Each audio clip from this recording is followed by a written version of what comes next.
You could be wondering, what are these temperaments? We have four main temperaments, and the first one being choleric, the second one being a sanguine, the third one being a phlegmatic, and the fourth one being a melancholy. Let us start by looking at the traits of a choleric. Choleric or cholerics are people who are considered drivers. That will be the best analogy. They want to take the lead. For that matter, they are very active, they are very optimistic, sometimes super impulsive, changeable, highly changeable for that matter, excitable. They are people who are very excitable, and it's exciting to hang around them. They are quite aggressive and also a little bit, or sometimes depending with the person, restless, to mean their attention span can be very little. The beautiful thing about the cholerics is that they are people's people. They love people, and that is what makes them extroverts. They are out there. They will easily make friends. They will speak their minds. They will take lead. As I mentioned earlier, the best analogy for them is a driver. So if you are a leader and you are already picking these traits from some of the people that you are working with, or in your day-to-day duties, you are in the same space, you will then be able to know that this is a choleric, and you will not call them kimbelembele, as it were, quote unquote. Why? Because cholerics will always want to give their ideas. They want to give their opinions. They will take up on roles super fast. They will not hesitate. They will be the life of the room, life of the party, because of their aggressive nature, because of their playful nature, because of their their persona in terms of being bubbly, and their energy will be all over the place. So a good leader will identify that Vincent is a choleric, and for that, align Vincent with this personality, whereby you can give them a lot of quite a number of roles for them to take lead in, but even then guide them, because sometimes these cholerics can make mistakes because they are very fast. These are people, you give them an invitation to an event tomorrow and it's already 6 p.m. in the evening, and they'll tell you, I'm gonna be there, I'll come. Why? Because they don't take time to make decisions. That's the personality that they have. So they're out there. So it is our duty as leaders to know how to leverage. And that's the key thing in this session on leadership agility and leveraging on temperaments. Leveraging, knowing how to utilize these personalities. Know how to align them with their strengths, because basically personality depicts somebody's strengths, of course, also on the underside, somebody's weaknesses. So take note that these are very impulsive people, but they are people who would want to champion for a lot of things. Let me give an example. If say there's a strike, these are the people who will be the front runners in whatever labor issues that they'll be championing for. They will be out there in front. So the same energy can be used for a good thing, and that's what we are talking about, having a leverage on the cholerics. Extroverts, super extroverts. Close to the cholerics are the sanguines, and that's the second trait. Sanguines are also extroverts. The best imagery for a sanguine is somebody who is expressive. So we could basically be having an image of somebody who is actually a leader, somebody who is carefree, somebody who is highly sociable, somebody who is easygoing, somebody who is super responsive. So you realize there's a small difference from the cholerics and the sanguines. And that's why, like for myself, as a super extrovert, I border cholerism and sanguism. So close on. Notice, as an expressive person, when you are around sanguines, then as a leader, it is important to know that, again, these are people who can be given a lot of leadership roles and they'll be able to execute the duties very well. These are people who will be assigned duties and they will do them pretty very fast. They're talkative. So again, being around them is super interesting, and it's not like there are people who love moshene or something. No, moshene, quote unquote. It's just in them to talk. They are easily sociable. So these are the people, you meet them in a flight, you meet them in a train, you're in a car with them, they will want to engage you on tete-a-tete. Why? They do not love silence. So basically, they will want to engage you. In the office, you'll find them moving from department to department, from desk to desk, and just having a good rapport with their fellow colleagues. That's who they are. So understanding this in our churches, understanding this in our homes, even in our children, some of our children will have these traits, will make it easy for us as parents and leaders in our own right to be able to know how to channel these energies. For example, in the church, these are people who basically will want to take upon charismatic duties in the church, and just aligning them with this will actually make them blossom and come out and want to contribute to duties both in church, in class. They will be prefects, they will take different responsibilities, there will be student leaders for that matter. So this is who they are. They're expressive and they'll not hold back. These are people who, when they say hi in the morning and you ask them how they're doing, if they're not well, they will tell you. They will not keep it to themselves. They will go ahead and share whatever is eating them, whatever is disturbing them. Why? They are expressive people and they are fun people to be around. Of course, as we've said, they can, border to being carefree. So we might also need to just guide them accordingly so that in the expectations we have for them, in the duties we have for them, they can be aligned so that they execute their duties in the most fundamental, letting out their strengths, as it were. And these two then represent the extroverts in our society. The next category now are the introverts, and the first is the phlegmatics. Phlegmatics are chilled people. These are calm people. These are, very controlled persons. They are highly reliable people.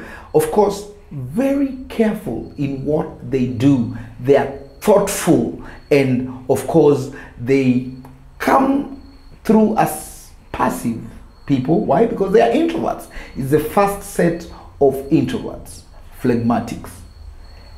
As leaders, as parents, as educators, we can leverage on these phlegmatics to a very great extent. Why? Because they are highly reliable. They can be given duties that require, attention to detail.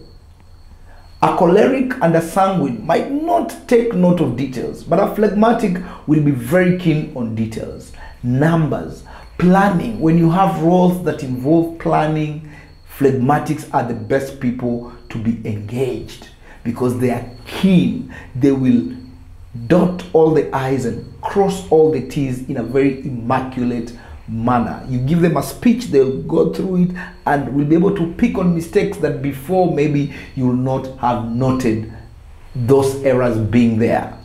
Phlegmatics, very reliable, analytical people. They'll go in detail, they will do research, and they will present their findings in a very good way.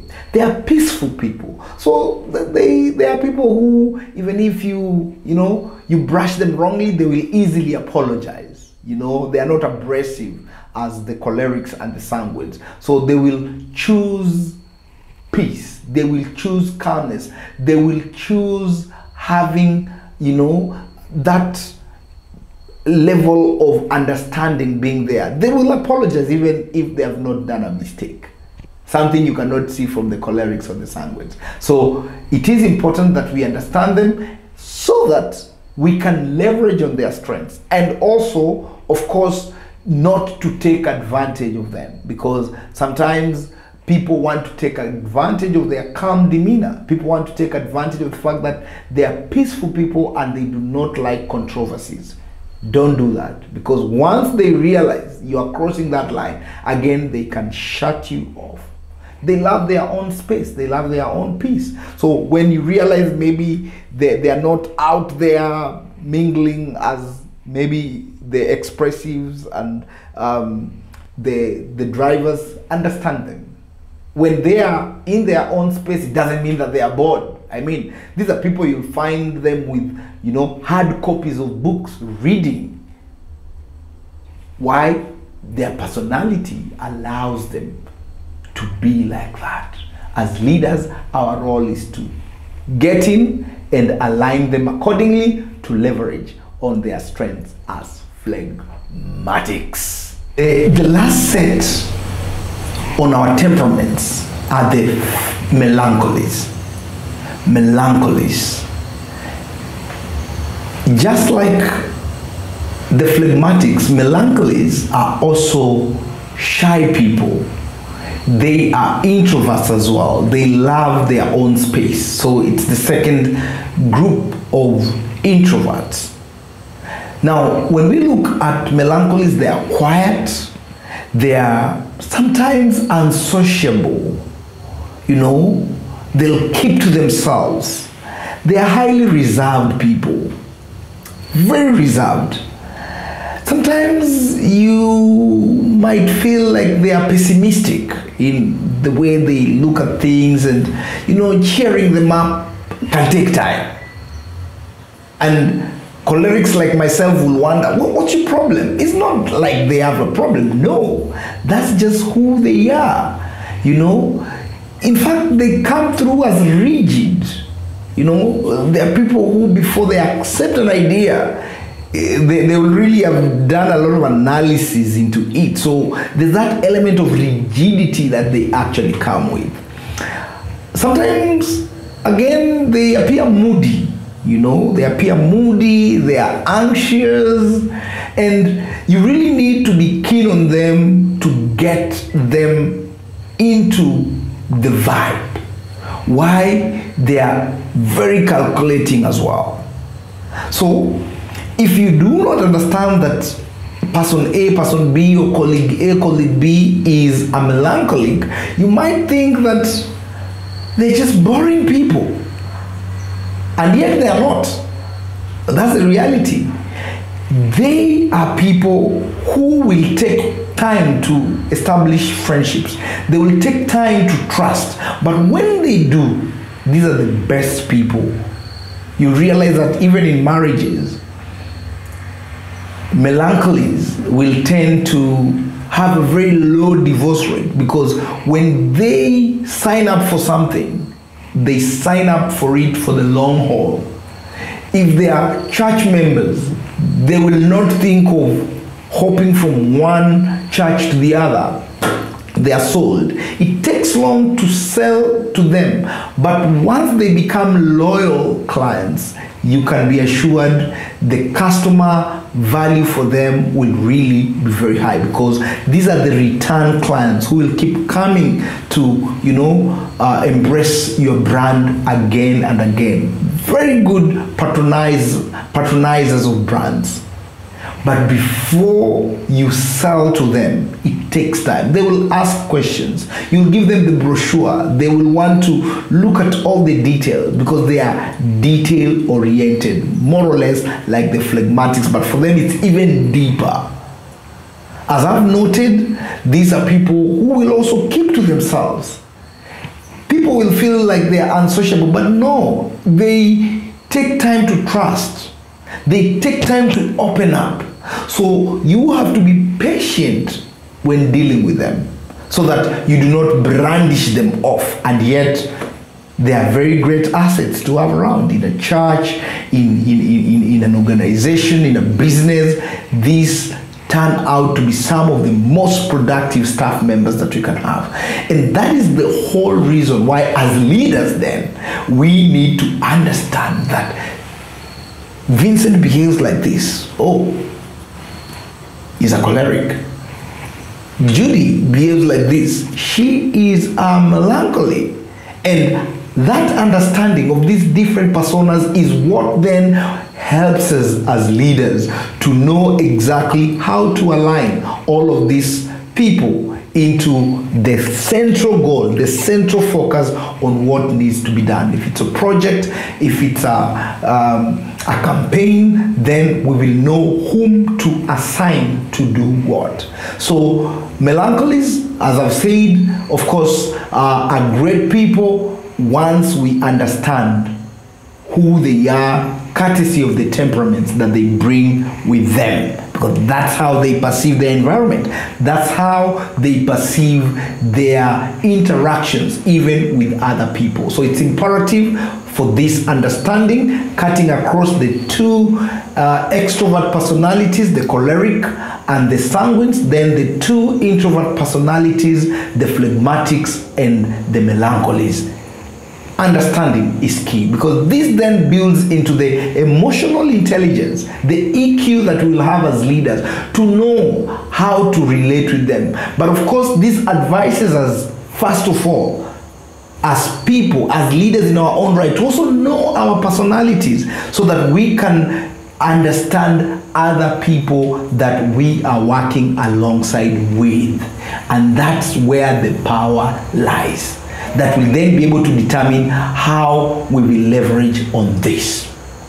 Having gone through these 4 temperaments that human beings have, it is then important that we infuse the understanding on the leadership agility that will then be able to make us make these correct moves, make these correct choices, make these smart decisions, make these effective decisions and alignment in our rapidly changing world. And there are 4 components that I will want to unpack in this particular edition, so that this makes sense to all of us as leaders. The first component of leadership agility that is key for us to understand is the strategic agility.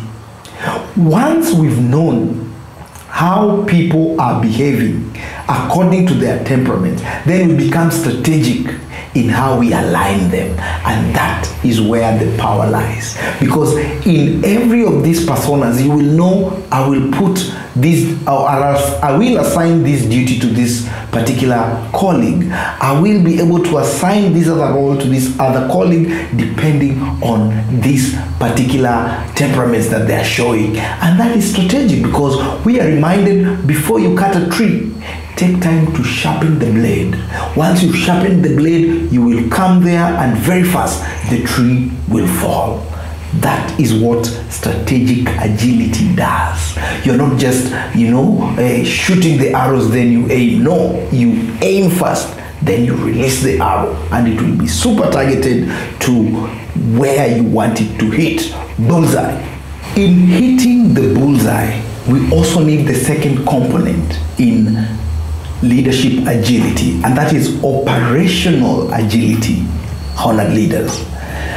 When you have properly understood the temperaments of the people you're working with and your own, you will then be able to make very good operational decisions in whatever industry you are in. And I want to be very clear here, even from home, because our basic unit is a family, and in the family we have people, we have children, we have spouses, we have relatives. So when we have understood who is best suited for what role, then even the operations at home will be able to go very well. As parents, we know you can assign a particular daughter or son to do a particular duty, and you come back home, the compound has not been swept. Why? Because you assigned that duty to the wrong child. But when you understand that so and so is good in utensils, so and so is good in outdoors, you can then be able to operationalize all the activities at home and assign the right children to do the duties. The same in the church. You'll be able to know who will head the choir sector, who will head the praise and worship, who will be able to do which duty in regard to the normal operations that that particular sector needs.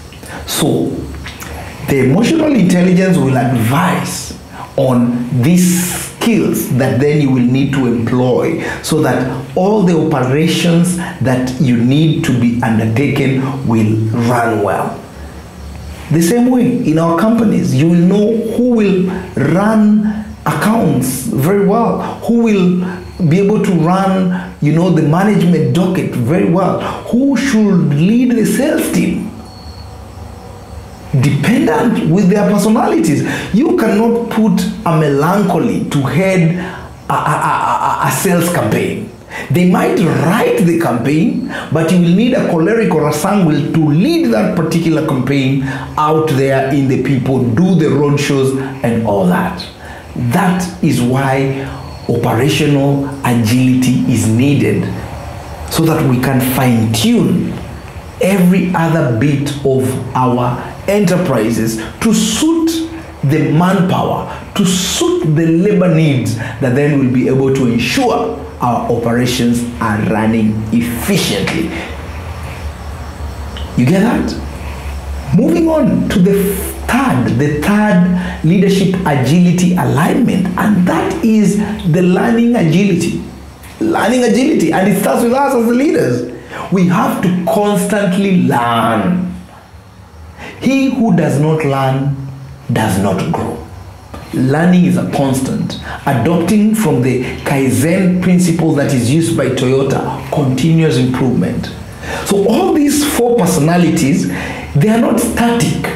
They are changes that will happen to people over time. There are changes that will happen to us as leaders over time. It is our responsibility to then be open to learning. Learning can happen anywhere, by the way.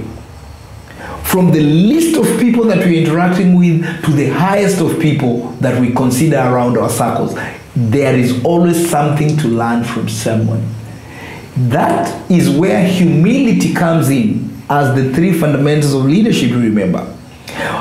Any leader who is humble enough knows that they can even learn something from their children back at home, from the tigger in the office, from the guard at the gate, from your driver, as long as you listen. Guys, as long as you do what? Listen. That's why our Creator gave us 2 ears and 1 mouth, to listen more and to talk less. Books, of course, are a rich source of learning as well. So we must cultivate that culture of being thirsty for knowledge.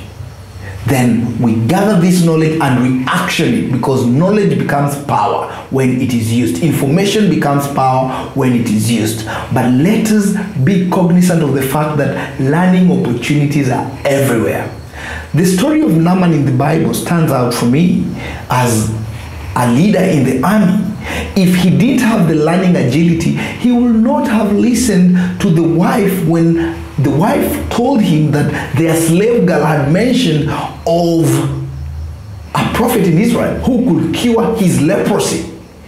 Because he was somebody who was open to learning, he accepted and went to see the prophet. And the prophet advised, go to the Jordan River. Of course, we know from the biblical story the Jordan was not the cleanest of rivers, but he still went ahead and do the dipping. And we all know his leprosy was cured. Why? Because he had the humility to listen from the least of the people expected to give advice, but still he took action towards that. And I believe, boy oh boy, he must have learned a very humble lesson out of that experience. That if he had ignored, then probably he will still have been suffering from the leprosy that was eating him for a long time. So, honored leaders, you who is listening to me now, learning can happen anywhere. The staff you're having, the colleagues you're having, the brethren in your church, be able to have an open mind to listen to them, and trust me, the lessons that you can pick from even the mundane of conversations can save our industries, can save our churches, can save our families, can save our enterprises. That is the reality. Learning agility is something that we must cultivate for the rest of our lives.